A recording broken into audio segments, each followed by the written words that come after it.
গ্রামীণ মানুষের কর্মসংস্থান ও আয় সুরক্ষায় একটি মাইল ফলক হতে পারে লোকসভায় পেশ হওয়া বিকশিত ভারত জি রামজি বিল 2025। গত মঙ্গলবার পেশ করা এই বিলে কর্মসংস্থানের আইনগত গ্যারান্টি 100 দিন থেকে বাড়িয়ে 125 দিন করার প্রস্তাব করা হয়েছে। বিলটির লক্ষ্য 2047 সালের বিকশিত ভারতের জাতীয় দৃষ্টিভঙ্গির সঙ্গে সামঞ্জস্যপূর্ণ একটি গ্রামীণ উন্নয়ন পরিকাঠামো প্রতিষ্ঠা করা। বিলটি পেশ হওয়ায় সন্তুষ্ট সিপাহীজলা জেলার গ্রামীণ শ্রমজীবী অংশের মানুষ। এতে তাদের অর্থনৈতিক সমৃদ্ধি হবে বলে মনে করছেন তারা। 125 দিনের বিলটা পেশ করছে।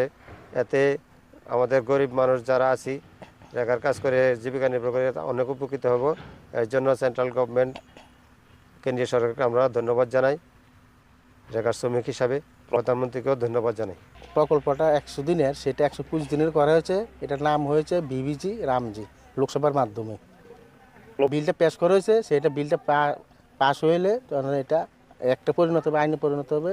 আইনটা সরকারি মানে কার্যকর করে আমাদের যে লোকসভা থেকে বিধানসভাতে আসবে, বিধানসভার মাধ্যমে যে ডিস্ট্রিক্টে আসবে, ডিস্ট্রিক্ট থেকে ব্লকে আসবে, ব্লক থেকে পঞ্চায়েতে যে সরকার যে কাগজ নির্দেশিকা সেটা দিয়ে আমরা কাজ করাবো।